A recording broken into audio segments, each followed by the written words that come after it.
Dia takwil macam tu. Jangan berzina. Wala taqrabu zina. Jangan menghampiri zina. Jangan berzina. Kalau bagi kita jangan berzina tu kita faham lah. Bagi golongan batiniah ni dia kata ada rahsia ni. Jangan berzina ni maksud dia bukan jangan berzina tu, tapi jangan bocorkan rahsia kita. Itu maksud jangan berzina. Sesiapa dalam kumpulan kita ni bocorkan rahsia kita, orang tu dia berzina. Dia takwil macam tu. Ni ajaran sesat ni. Neraka. Bagi kita neraka ni balasan di akhirat esok ni. Kan api yang dinyalakan, yang ditutup rapat, yang di dalamnya penuh dengan pelbagai siksaan. Tapi bagi golongan batiniah, dia kata neraka ni tak ada. Neraka tu dia takwil. Neraka tu tak wujud. Yang wujud neraka ni ialah segala amalan-amalan yang dipandukan, yang disuruh. Suruh sembahyang 5 kali sehari semalam, yang tu neraka lah tu. Sebab kita terbeban nak buat. Berpuasa wajib pada bulan Ramadan, itu neraka lah tu. Sebab kita terbeban nak buat. Kena bayar zakat, yang tu semua neraka. Tak boleh minum arak, neraka lah tu. Jadi dalam golongan batiniah ni, siapa ikut ajaran dia sampai peringkat-peringkat tertentu, dia adakan upacara pelepas daripada neraka. Macam mana ni orang ni, Ahmad bin Abu ni, dah lama dah join geng kita.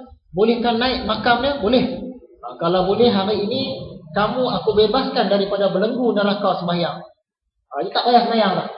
Sebab imam dia tadi, tok guru dia yang maksum tadi ni kata terbebas daripada sembahyang. Bila naik peringkat lagi, buat upacara lain pula. Kamu terbebas daripada puasa.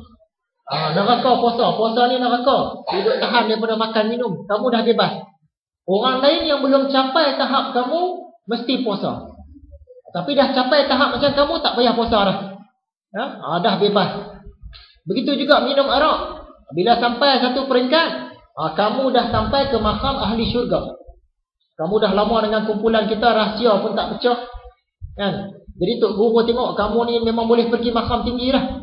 Sekarang ni kamu bertaraf ahli syurga. Sebab syurga di akhirat tak ada, dia kata. Jadi dah sampai taraf ahli syurga, boleh masuk ke dalam majlis syurga. Taman syurga. Kalau kita taman syurga macam ni lah. Taman syurga sementara. Bagi golongan batiniah, taman syurga sementara ni, dia berkumpul lelaki perempuan, tak kira lah suami isteri orang. Dia pun minum mabuk. Sebab perintah jangan minum arak ni dah terangkat dah. Dia sampai peringkat tinggi dah. Neraka tu dah terlepas. Maksudnya dia boleh minum arak. Lepas minum arak, dia pun boleh bergaul dengan suami isteri orang lain. Dia kata ni macam syurga lah. Inilah syurga. Syurga di akhirat tu mana ada. Ini syurga dia. Macam tu.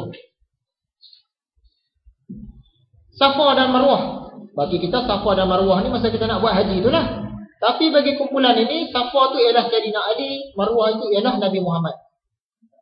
Wajib puasa, memang wajib puasa. Tapi bukan puasa macam kita tu. Tahan tak makan, tak minum, jaga luaran, jaga dalaman kan. Bukan yang tu. Bagi golongan batiniah, wajib puasa ni maksudnya simpan rahsia. Simpan rahsia kumpulan mereka ni. Jangan cerita ke orang lain yang kita ada apa?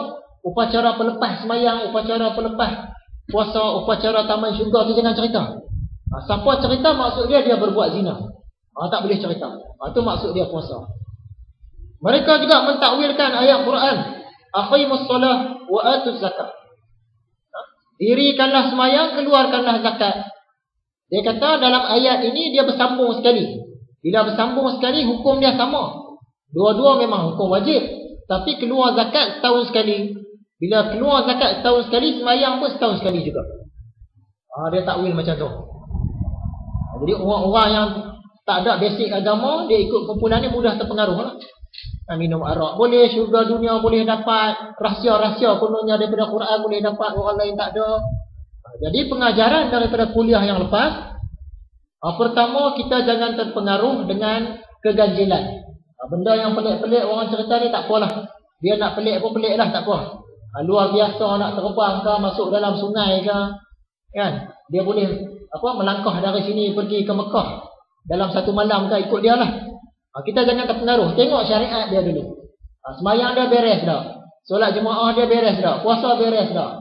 Barulah kita boleh nak nilai yang dalam. Yang ni yang luaran pun tak selesai, macam mana? Saya teringat satu orang ahli persilatan. Dia dengar ada seorang tok guru silat. Tok guru silat ni nama dia Ustaz Hanafi. Orang duk kata Ustaz Hanafi ni handal. Ramai dah pahlawan pergi lawan dengan dia. Semua kalah. Yang ahli silat ni kata, aku silat banyak.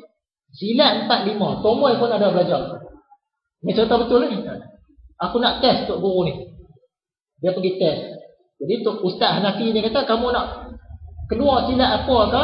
Suka hati. Aku tunggu je. Dia test semua kalah. Bila kalah dia berguru lah dengan Ustaz Hanafi ni.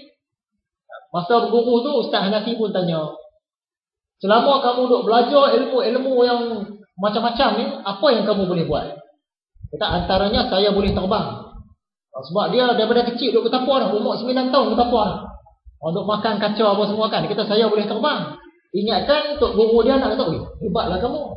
Lah Tok Guru dia kata boleh terbang, baru macam burung. Tak handal lagi macam binatang buat apa? Dia ingat Tok Guru nak puji dah. Lagi apa kamu boleh buat? Saya boleh duduk dalam air lama. Berjam-jam boleh duduk. Tak payah bernafas, duduk dalam air. Tak hebat, dia kata tu baru macam ikan. Ikan lembut. Ingatkan Tok Guru nak, hebatnya kamu duduk dalam air berjam-jam tak puas. Menyelam. Ni rupanya Tok Guru pelekeh lagi. Baru macam ikan. Boleh terbang, baru macam burung, tak hebat lagi. Boleh masuk dalam air, baru macam ikan, tak hebat lagi. Apa lagi kamu boleh buat?